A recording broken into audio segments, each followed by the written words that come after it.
For a while now, people have been requesting that I review My Immortal. And why wouldn't I? Not only is it the most notorious Harry Potter fanfiction of all time, but one of the most notorious fanfics in general. English words are insufficient to express just how batshit this disaster piece truly is. From the protagonist's very name, to the endless evanescence references, the migraine-inducing spelling, and the pernicious broomstick masticators. But there is one reason I haven't talked about it yet. Because everyone already knows what it is. Feels like beating a low-hanging fruit. Maybe I will in the future, but for now, there's something else that merits our attention. Something that, while not as widely known as My Immortal, might just match it in terms of spirit and cringe.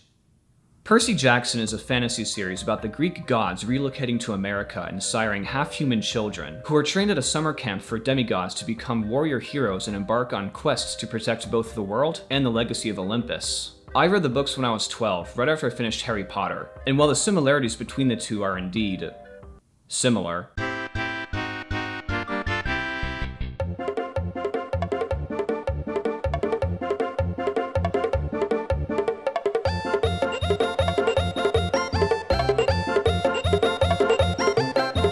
Percy Jackson managed to stand out with its clever modern twists and delightfully sarcastic first-person point of view. I actually reread the series not too long ago, and while it's not as timeless or accessible for all ages as Harry Potter, I still really enjoyed myself. The humor is on point, the story gets surprisingly dark, and the incorporation of Greek mythology into modern-day Americana is almost always interesting and fun. Side note, if you want a more complex and mature take on this idea, I highly recommend American Gods. Assuming you can get past the name on the front cover. As for other Percy Jackson media, I read the Heroes of Olympus series. I thought it was alright. I only watched the first movie and was so disgusted I nearly swore off movies for good. And I've heard good things about the new Disney Plus series, but I haven't checked it out. And considering its devoted fanbase, it makes sense that Percy Jackson would inspire its own catalog of fanfiction. That's where Moondaughter comes in.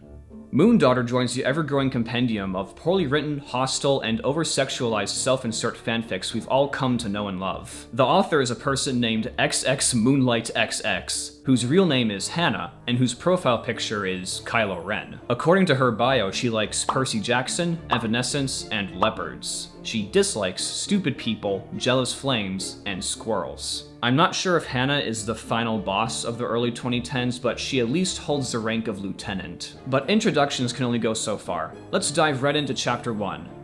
Out of 72. What the fuck? Our protagonist, Flavia Maya Lilith Knight, oh my god, is an unclaimed demigod at Camp Half-Blood. For the uninitiated, at a point in the children's lives, their godly parent claims them, and they're formally sorted into that god's cabin. She grew up on the streets as an orphan until she was taken in by a foster family, whose daughter bullied her to the point of developing a Malin streak from sheer depression. But that's okay, she prefers the company of monsters anyway, since one saved her from an evil rapist while she lived on the streets. Now she's upset because her lover, Luke Castellan, was killed a year ago for the petty crime of letting the Lord of Time, Kronos, possess him and try to overthrow Olympus. However, Luke was 23 at the time, and Flavia is 14, which makes Luke not only a pawn for the Deocidal Titans, but also a pedophile. Annabeth, Percy Jackson's girlfriend, taunts her and says she'll never be claimed, then goes back to her slutty practice of listening to One Direction. Not Flavia, though. She listens to Simple Plan and My Chemical Romance, so she must not be a slut. Flavia confides in her dryad friend Ivy that she suspects she might be a daughter of Artemis, spelled Artmaeus throughout, which Ivy insists is impossible as Artemis is an eternal virgin and could never have children. But then, lo and behold, a silver stag and bow and arrow materializes above her head, shining like a though sand moonbeams, and the camp director, Chiron, who is 17 for some reason. Oh, sorry, it's her story, so I shouldn't flame. Expresses his shock that Artemis bore a child. And how does the story explain this retcon conundrum? This cannot be, said Chiron. Artmaeus is a virgin. Well, now she is not, said Ivy. And that was chapter 1. Out of 72. Flavia is exiled from Camp Half-Blood due to Artmaeus' infidelity, right after Grover the Satyr kills himself by drinking satyr poison, and right before Annabeth gets transferred from Athena to Aphrodite's cabin because that's where all the sluts belong. The thing I love about this fanfic is its dignified way of handling character drama. The 17-year-old Chiron tells Flavia that if she stays at camp, more people will die, so now she's on her own quest to find Artemis, redemption, and love. Like every other shitty fanfic I've reviewed on this channel, if we looked at each chapter like this, we'd be here all day. So, let's switch gears. Firstly, Moondaughter reminded me of how much I didn't miss that good old-fashioned early 2010s meme speak. You know, saying and spelling the as te or da. All the egregious spelling errors and edgy word choices are just emblematic of the times. I was te wolf.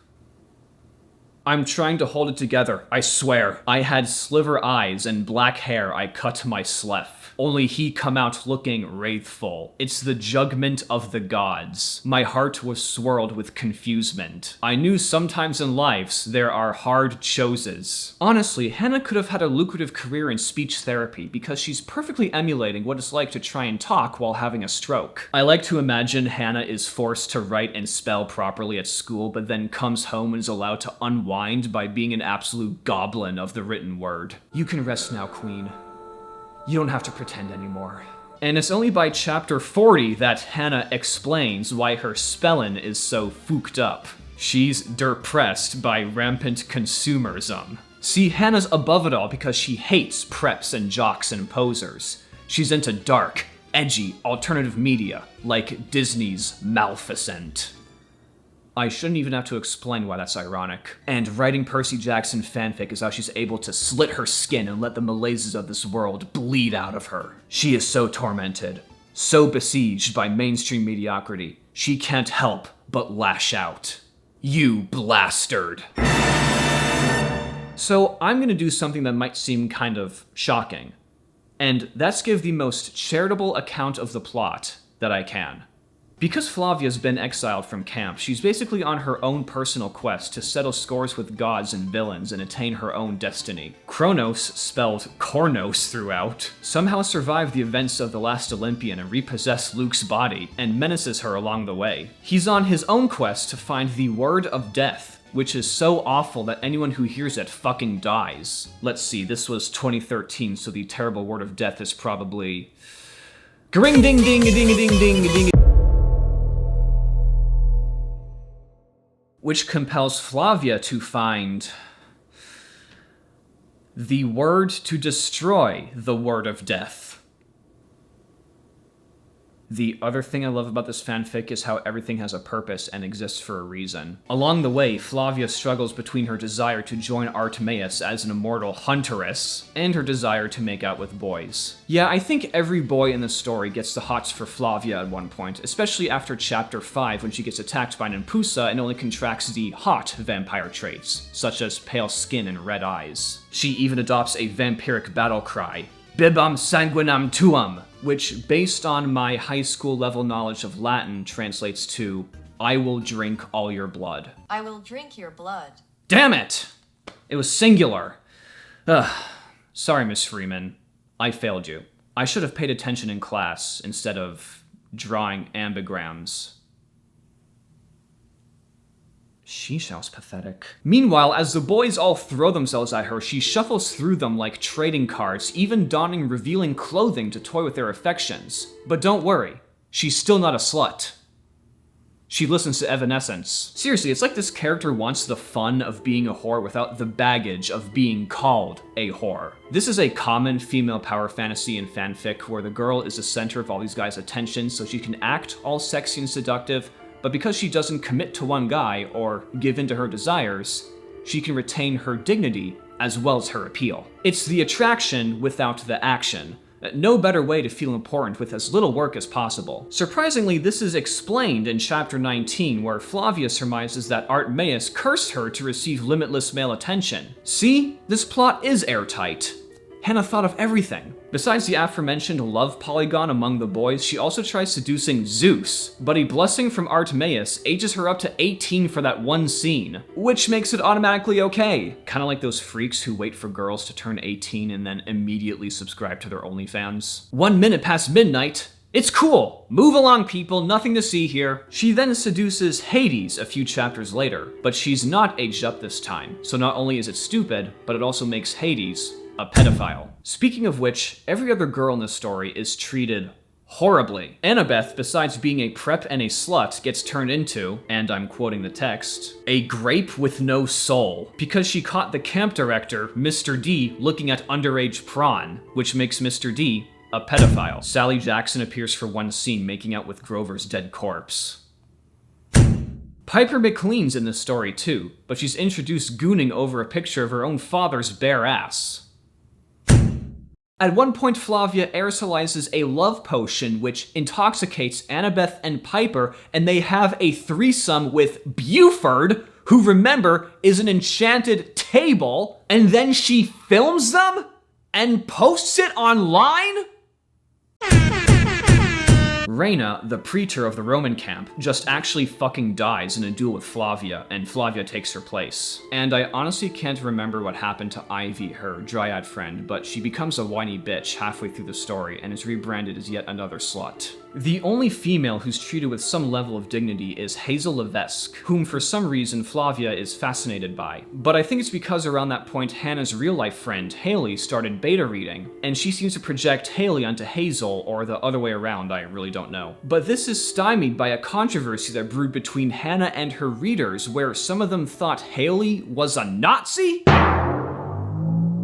It took a little bit to figure out what must have happened. Apparently, Hannah meant to type Haley rocks ass, but spelled it with an @ symbol, and fanfiction.net formatted the symbol out of existence, resulting in Hannah accidentally publishing Haley rocks SS.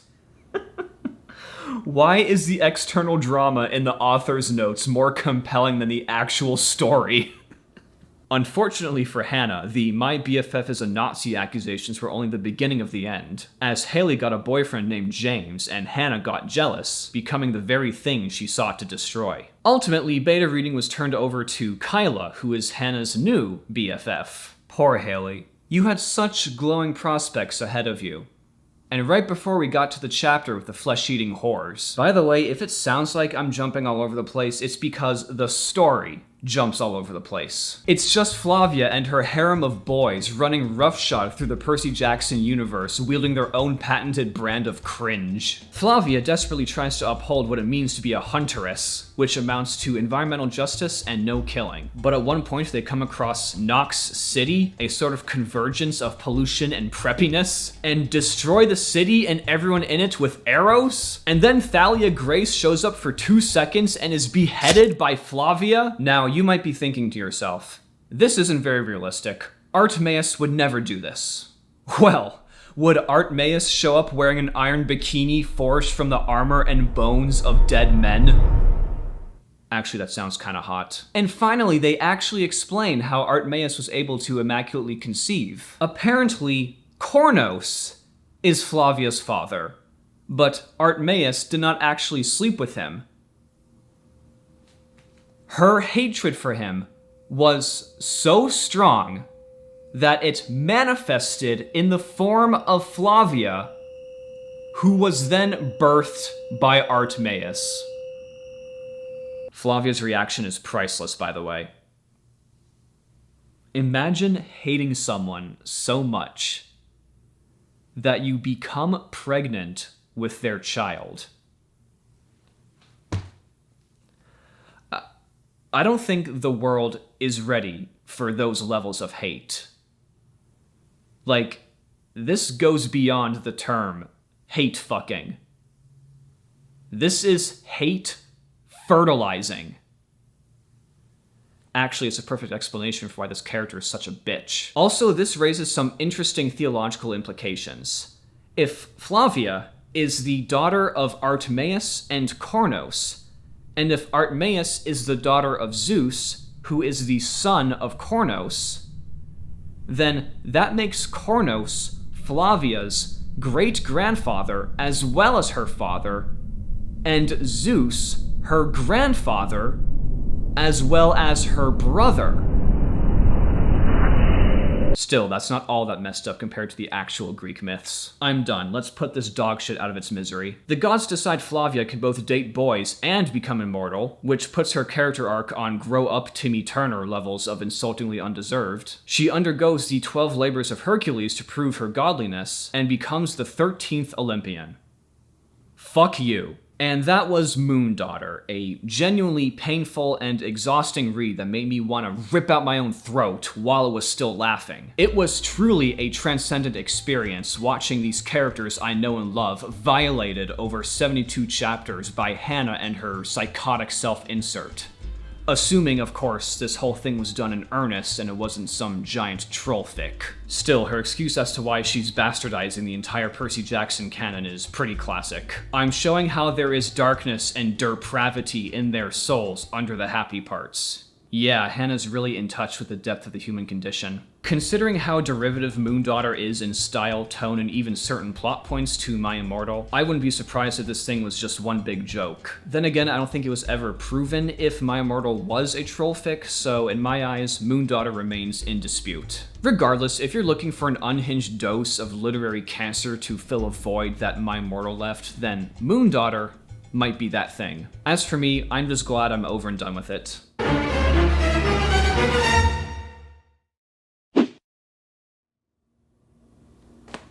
You blaster!